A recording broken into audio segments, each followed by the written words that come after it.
Hello students, welcome to FMT PYQ series. Today's most important topic is postmortem artifacts versus antemortem injuries.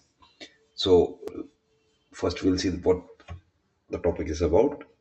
In forensic practice, it is essential to differentiate between postmortem artifacts from antemortem injuries.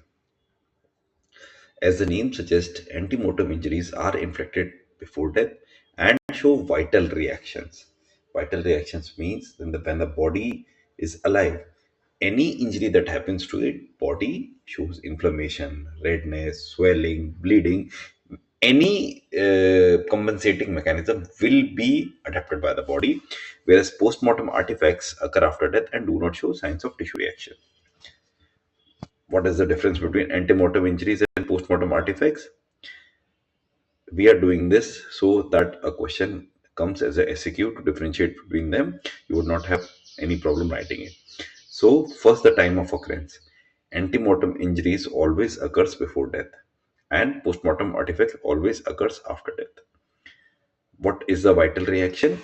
In antemortem injuries, vital reactions are present, which may be inflammation, redness, swelling. There is no vital reaction in postmortem artifact because the body has no life in it, there is no vital force in it, so no inflammation or tissue response is present. Bleeding in antemortem injuries is profuse bleeding, and in the blood infiltrates into the tissues. In postmortem artifacts, even if somebody hits a dead body with an iron rod, there would be minimal oozing and no tissue infiltration. What about the margins of wound? In the antemortem injury, margins of wound would be swollen, red, everted edges, opened out. Postmortem artifacts, they would be dry, pale, and no swelling. Clot formation in antemortem injury is there, and you would find firm adherent clots in it. Whereas in the case of postmortem artifacts, there would be soft or non-adherent clots or no clots because our all these coagulation factors and any other thing I have stopped. At the microscope level, in the antemortem injuries, you would see cellular reaction, you would find leukocytes, you would find hemorrhages, but nothing inside the postmortem artifact. Surrounding tissues, ecchymosis and bruising is present. Ecchymosis is simply deep, flat redness of the tissues. No bruising and discoloration of the body may sometimes feel like there has been an injury. So it confuses people. What is the medical legal importance?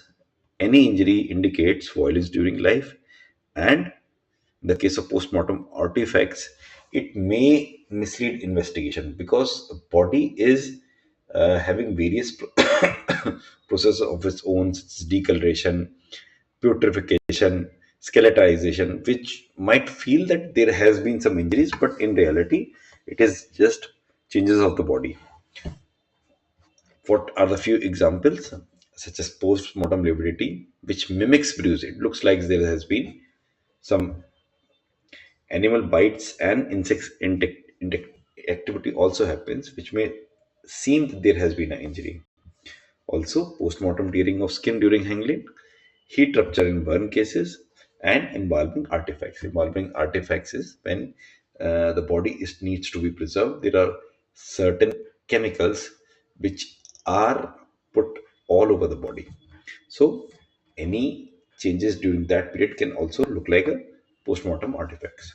So, what you have to remember that the presence or absence of a vital reaction is the key differentiating factor. Proper examinations prevents false implication in criminal cases. See you in the next topic. Thank you.